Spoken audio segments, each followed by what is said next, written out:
to their original condition, the glue dots will just peel off.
Very little waste, so it actually works out to be quite efficient. That's the amount of card that's wasted, stripped from the middle. So there's nothing going to there like that. And we just put a couple of glue dots on here. Figure out this. Figure out which way it's going to stick. So I want to be able to see the specimen. So I'll put it something like that, I think. Glue dot on the bottom, the front, about there, and I want one where it's going to touch at the back, so it's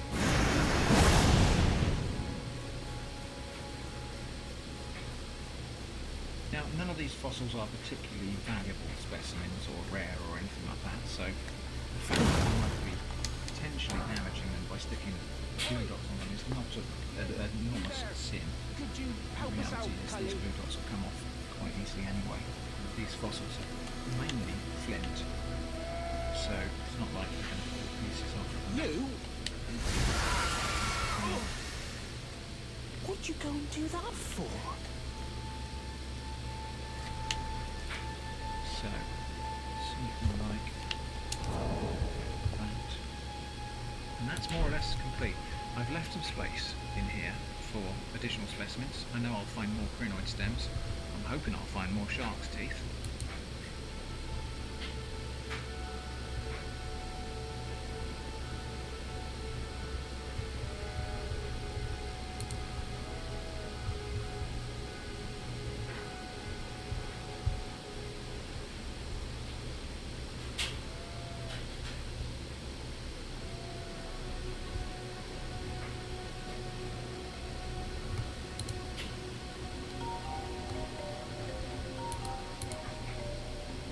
Every project is essentially a series of problems to solve, and it's in the solving of those problems where we learn, sometimes by running into a wall, and sometimes by finding unlikely solutions for things that are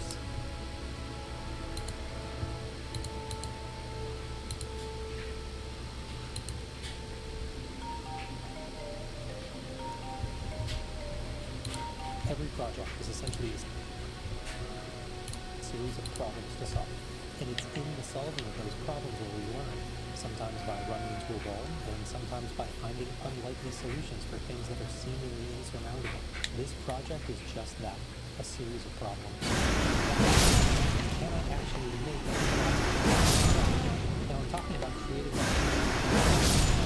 media itself that I apply to a film, build it into a shell that I create, pop it into a disk drive, and actually read and write data, all with chemicals, tools, and materials that can be obtained by any consumer today.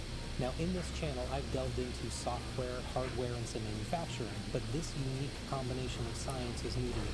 And in order to get this done, I'm going to have to find some off-label and some more on them later.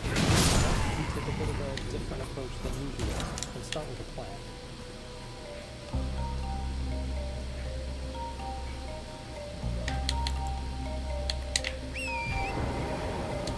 The first thing I need to do, like with any project, is to determine what I need to recreate.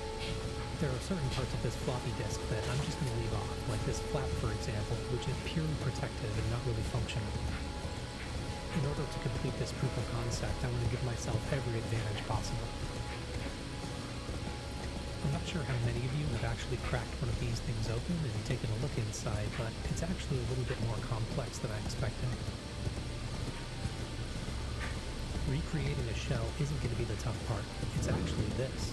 Recreating the media itself with some PET film and a bunch of chemicals.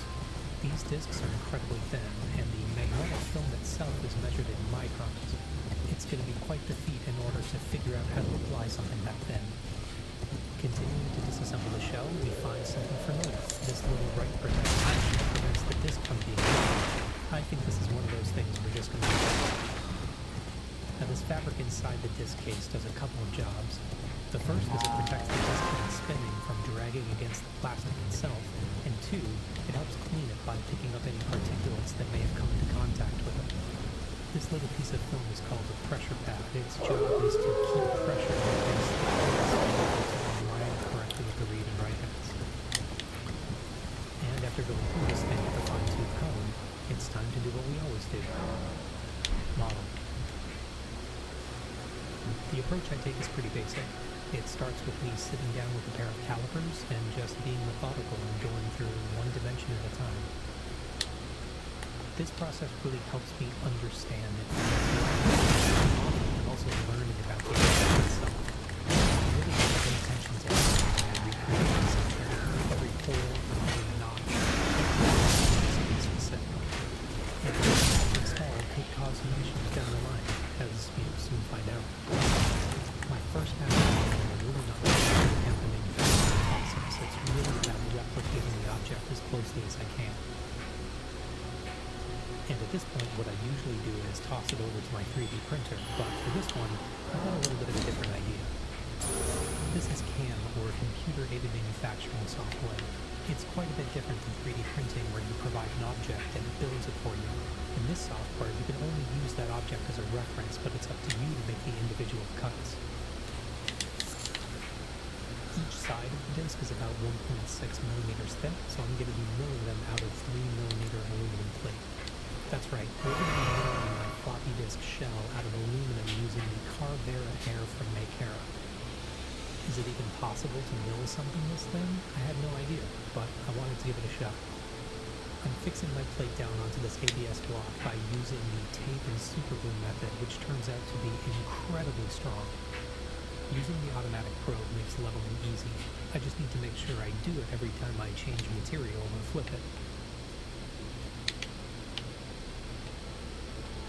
After that's done, an LED indicator on the top of the machine tells you what tool you need next. So while the Air doesn't have automatic tool changing, it still makes things incredibly easy. When creating two-sided pieces, the first thing you need to do is create these indexing holes where you can slip a peg in, so that way you know that when you flip the piece over, it's always going to be aligned. So after I have my material prepped and all my bits organized, the only thing left to do is dive in. CNC machining is one of those things that is incredibly satisfying and can be really rewarding even right out of the gate for a beginner. Just like most disciplines, there's a ton to learn, but the way I learn the fastest is to just try and, well, break things. This little lesson taught me that holes can be problematic when auto leveling. And that reason right there is why you always stop on extra bits and extra material. CNC machining really felt like getting into 3D printing for the first time. I had my fair share of missteps along the way, but I couldn't believe how well the new shell turned out. The fittings of the mold turned out to be no problem as long as I supported it correctly. And to finish things off, I rigged up a little guide with a sanding block to get that brushed aluminum texture. There's a bit more to clean up, but this shell is looking great. I ended up having so much fun with that one, it gave me an idea. I'm going to be using PET film for the substrate, the film that the magnetic solution is going to be applied to. Now, I need to be able to cut this film very precisely, and right now, I don't really have a way to do that. Wanting to get the most out of my new machine, I wanted to look into purchasing what's called a drag knife. It's a tool that would go in where the bit is that will allow you to create very precise cuts on things like paper and film. And after realizing I'd have to pay over $150 for one of these things, I thought, maybe I could make one.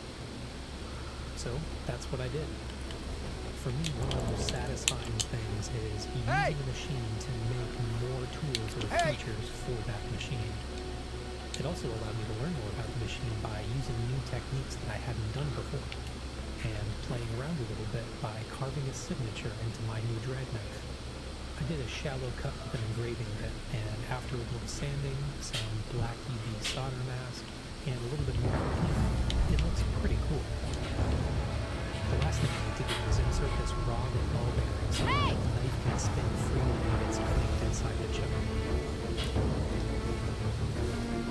Trimming off the end so there's just enough to fit and still have a good hold. And I took off the edge so that the only part of the knife that's going to be cutting is the blade. And after everything's all together, I do my first test with some mixed results. And unfortunately, this one puts me back to the So it turns out there are a few things that are problematic. The main issue is that it wasn't perfectly centered, and so when you would go to cut, it would bend out. Unfortunately, the only way to fix it is to create a new one from scratch, but this time I took the time to align it correctly.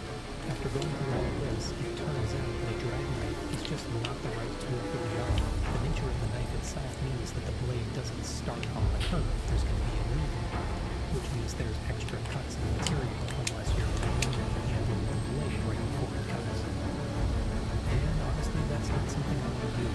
So let's go for the To prep this next process, I currently playing with some high-end ceramic cutting because, you guessed it, we're working with lasers. The Carvera Air comes with an option of 5-watt laser. 5 watts isn't enough to punch through hard materials, but for cutting and engraving, well, that's where it shines. Using the laser to cut through the painting clear is actually pretty tricky, so I employed a couple of tactics. The first is affixing it to this black ceramic plate so that the light has somewhere to focus. And I do that by using this 3M tacking spray. It's not really adhesive, it just comes off with a little bit of IPA, but it makes sure that things are fixed when you do it. The cut turned out great, but next we're going to need to figure out how to make it perfectly flat. Turns out the perfect tool for the job, my 3D printer.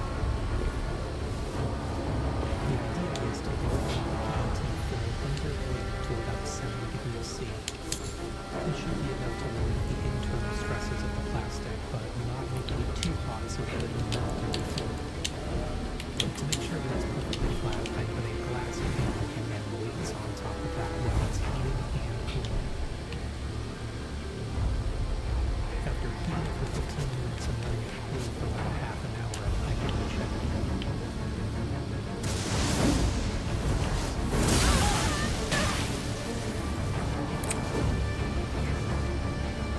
You can tell that it started to do its job, but it just needs more time. So after bringing it out of the oven for about an hour and then letting it cool down slowly, we've got a perfectly flat PVC film. And after a successful test fit with the center ring, we're ready to move on to the most difficult part of the project.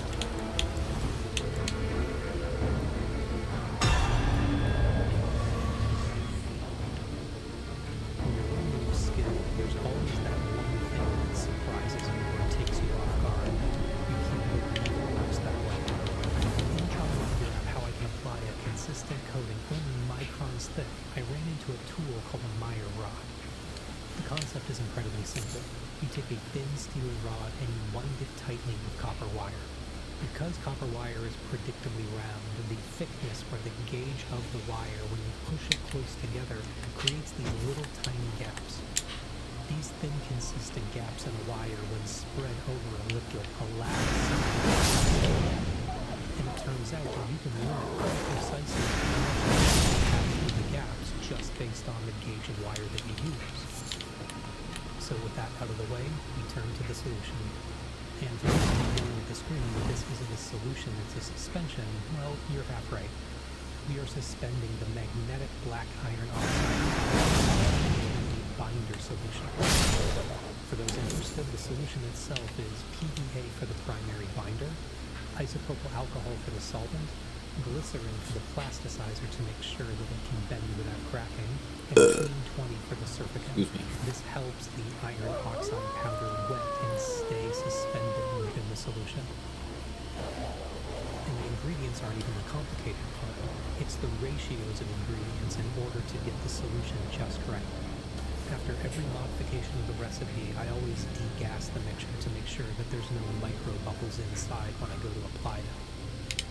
After that's ready, I use some of the 3M tack to apply some PET film to the glass plate. I don't want to use my cut circles because, again, I'm just testing. This takes quite a few tries in order to get the right pressure and speed in order to apply a consistent thin layer onto the film. The thickness is also going to reduce as it dries. The goal is to get to about a 20 micron wet thickness, which means after the solvents have evaporated, that'll leave us with about 5 or 6 microns. For comparison, a commercial high-density disc layer is about 2 microns thick. After a handful of recipes and quite a few tries with the Meyer rod to get the technique locked in, it's time to apply it to a disc. I degas my suspension, I apply even, consistent pressure all the way through in a single stroke, and then I allow it to dry with inside a gentle vacuum, making this our first test candidate. You're a true saint. My name is Toes. Presuming you're So how do we test?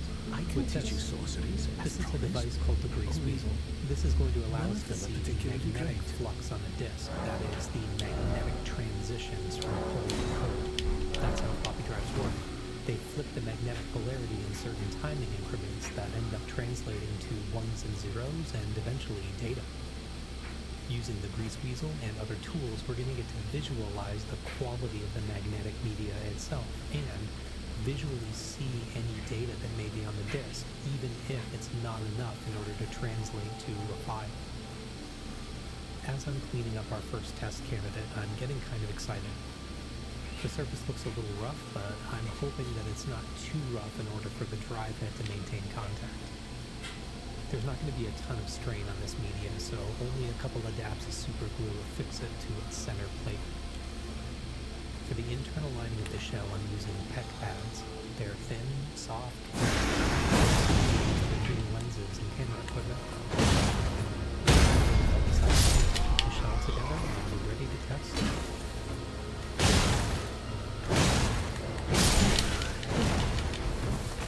I run a quick RPM which only spins up the drive. Unfortunately, I met with an error and nothing. The drive doesn't even try to spin.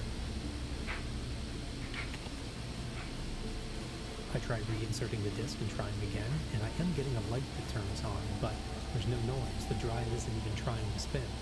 Now this TAC drive should be double density, and so what I'm doing is I'm covering the whole tells it that can do that, whether it should be treated as high density or double density. I'm also covering up the write protect indicator to make sure that it's writable. Same error. So remember when I said the CAM software wasn't like printing and you'd have to make your own cuts based on the model reference? Looks like I did something. There should be 2 holes at the bottom of the disk where my shell is missing, and if I cover them up, I got the same error. One of the great things about a subtractive manufacturing process is that you can go back and subtract more if you want. So I go back and cut the holes.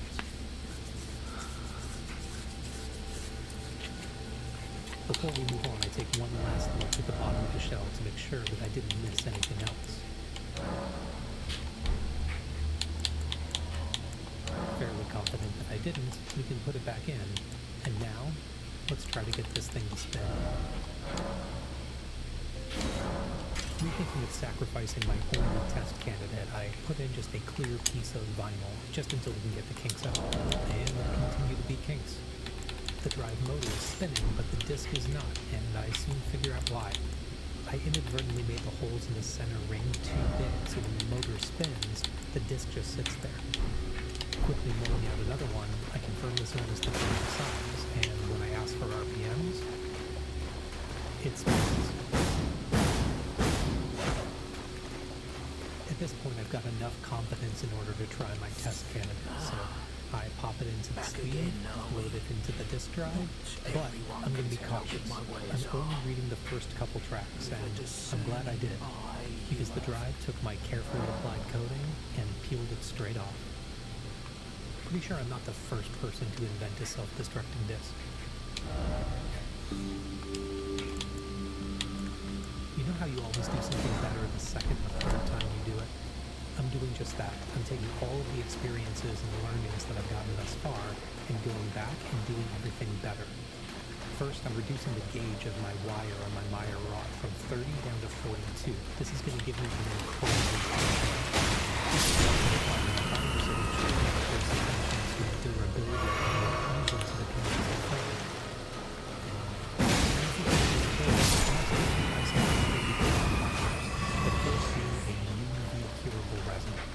Which turned out to be completely in vain because the black iron oxide prevented the UV light from reaching it, so it just never cured. I also decided to try a 2-part epoxy, which seemed like it would work, but it ended up being far too viscous for the Meyer rod, so I went with the squeegee technique, and it did not end well.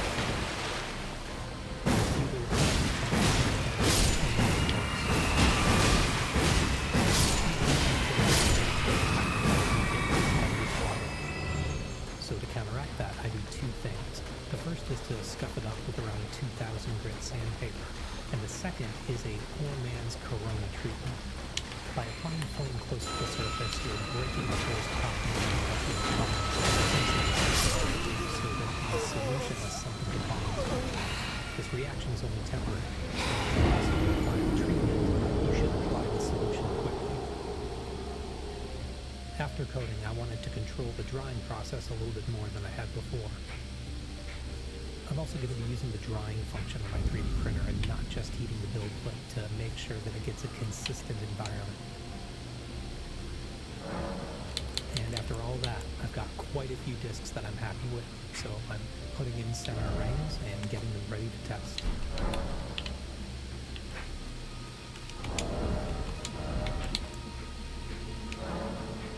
It has been a long road to get here, and for a technology that was invented in the 60s, it is pretty impressive the level of precision that it takes in order to create something like this. With all of the thought and planning and effort that it took to get here, the question is, does it work? First things first, does it spin? Looks good. Now we're going to dump the raw epoxy. We're going to read the media and give us something to do with it and create something that's viable. Our grease weasel works away as the reed head goes down track by track.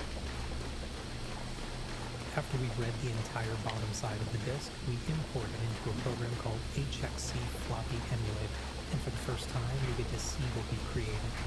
These tiny bars are the natural flux transitions between the magnetic poles of the medium. But there's a problem. I can't write to it. I'm trying to perform an unverified write, which tries to write data to the disk, but it doesn't require it to be verified in order to keep going. This way, it bypasses damaged sectors or places that it just can't write, but for some reason, it's not working. I'm looking at the greaseweasel code, I'm looking at the spec of the floppy disk controller and the drive itself, and just when I thought all was lost, the write works. It takes a long time to load the video, but when it does, we get this.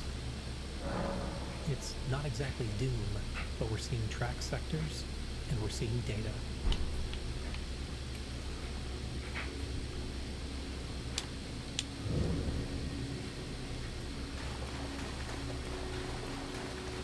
Now, if you're one of the people who got chills looking at the data at the end of the video, this channel is definitely for you. Or you could be asking why. What's the point of recreating a piece of technology that doesn't work? You can't even put a file on it or play a game. Well, it may seem cliche, but it's about the journey. It's about researching and finding solutions to hard problems, things that require real creativity. You may never use these specific skills, but you will use the skill of learning, or how to research better, or problem solve.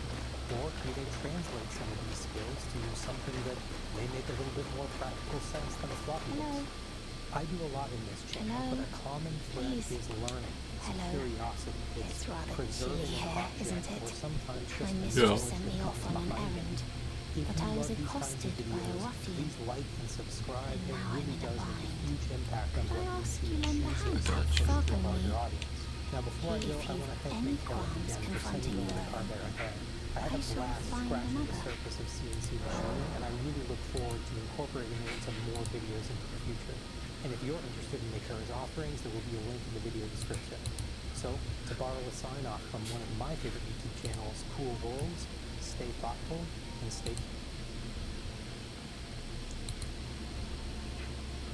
curious.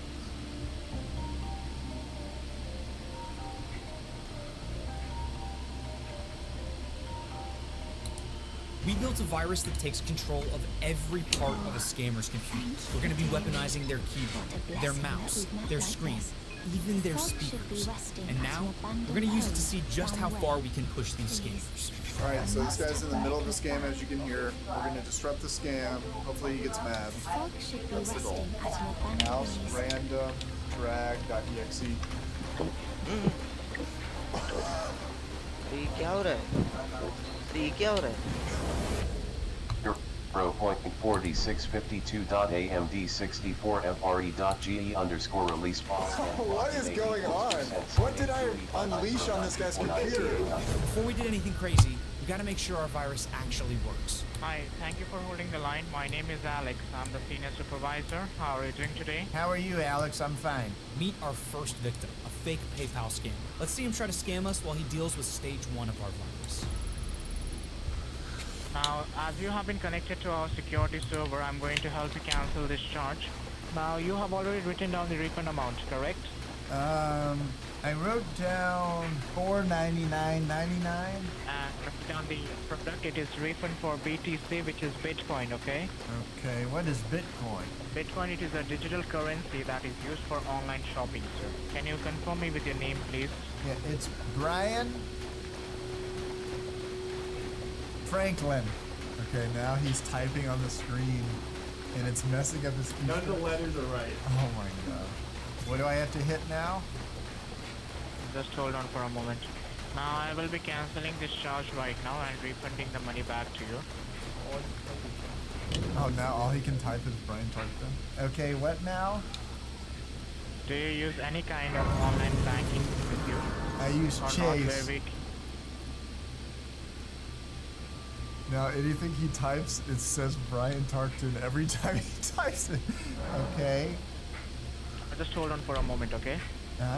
By the way, we've got complete control over this virus, so we can turn it on and off whenever we want. Okay, now I'm going to cancel. That necklace what you're after, is it?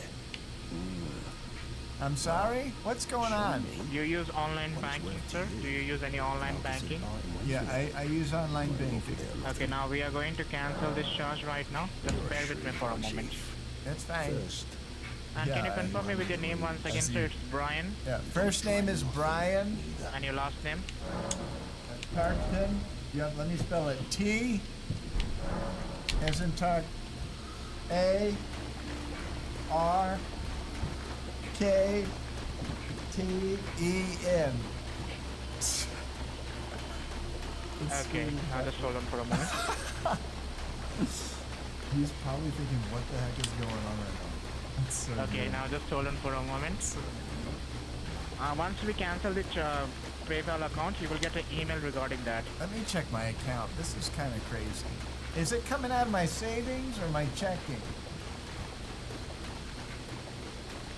It has been charged on your savings account right now, so we are going to cancel this charge. And once we cancel this charge, it will be highlighted in your statement. Every time he's typing Brian. Now I'm canceling this PayPal account. We're just Once turning we it on and cancel off. the PayPal account, you will get a confirmation email over there. So if you get any emails, just do let me know, okay? Okay.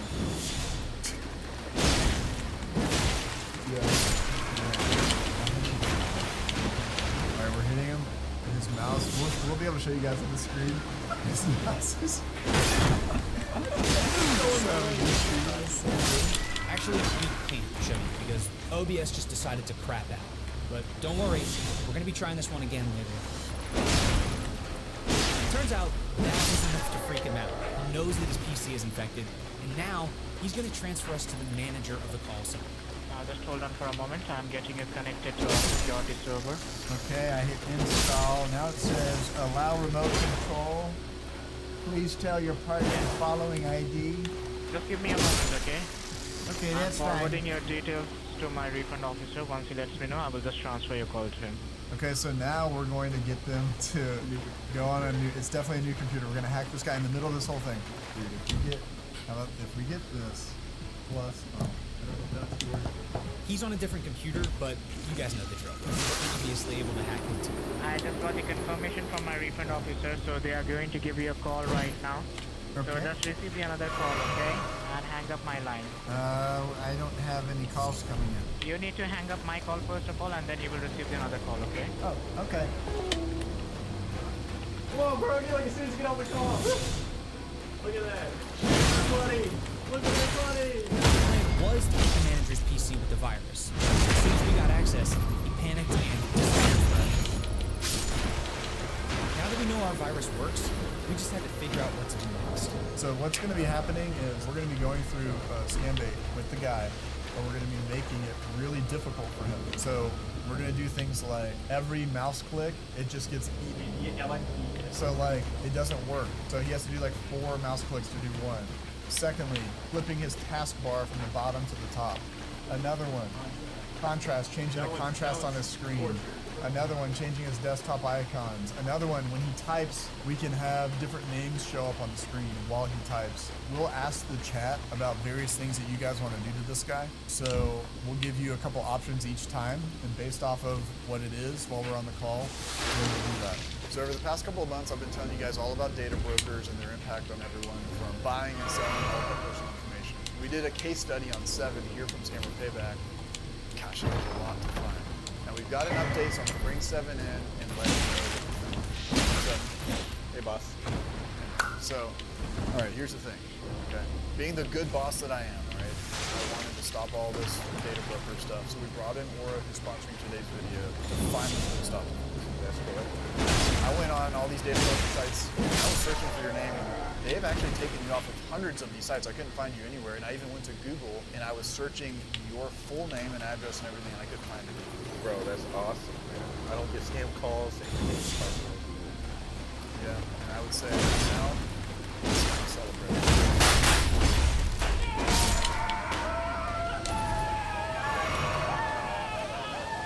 Now, unlike 7 now, a lot of people still feel this way. They feel as if there's no way of protecting themselves, that their information is floating around on the internet for anyone to buy and sell. There's nothing you can do about it. But there is something that you can do. do. We can fight back against these data broker companies. There's a sense of security in using Aura because they do all the hard work for you, so you don't have to worry about it. So go to Aura.com/payback for a great offer, a 14-day free trial. Never sure Aura will have started taking more percent off of these sites. Go to Aura.com/payback. Hello? Yeah, hi miss, how may I help you? Is this Mike? Like, we have talked earlier, miss, like we talked on yesterday. Is this not Mike? Yeah, this is Mike, miss. Just Okay. hold on. This is Stephanie Humphrey. Okay, hold on. Say hello to our second victim. This guy's name is Mike. Because, well, he says. You can tell that he's already a little bit irritated, so it's about to get a lot worse. So, miss, just let me know, are you using a Mac computer or Windows computer? Do you know what computer are you using? Yeah, it's a Windows desktop. Okay, so what happened is you guys did a mouse ring clicks first, key substitution second, and random zoom as third, and volume jitter. Can you see my mouse now? Yours or mine? Yeah, mine. You see refresh? Yeah, I see. Yeah, someone's hitting refresh. What do we have on his right now? What do we have on his? So the offset, so every time he clicks, it's going to be offset by like a certain amount of pixels. So every time he clicks, it's like 4 over. Like you go from like 3 all the way up to 200. So that's happening on his screen then. Okay, miss, just type your name. All right. So, as I can hear, like, are you with your husband, miss? Yeah, my husband just came in. He was napping, but I told him to leave. He's very nosy. So I just told him to go back to sleep. Okay. So you are parallelly working on different computer or you are working on the same computer, miss? What do you mean working from a different computer? Like I can hear the button noises like you are pressing something. No, I just have I have really bad anxiety, so I kind of just click around on my. If you hear this, it's me. I'm just kind of like. The mouse on the scammer screen is jittering right now. That's our favorite one. Bro, Can you see? no, I can't. Oh yeah, on my screen it's jittering. It's All going right, through. yeah. Look on my screen, guys. Look at my mouse. My mouse is jittering because his mouse is jittering. That's not me Hold doing on, that. let That's me his check. mouse. That's so good. And we just put his location up here. Okay, now what? Yeah, just hold on. I'm just calculating the amount what you need to refund. Why is my for mouse cancellation. moving like this? You just hold on. Let me. You just don't move the screen, miss. Like you just leave your mouse. It's not. My mouse just keeps jittering. Okay, I know.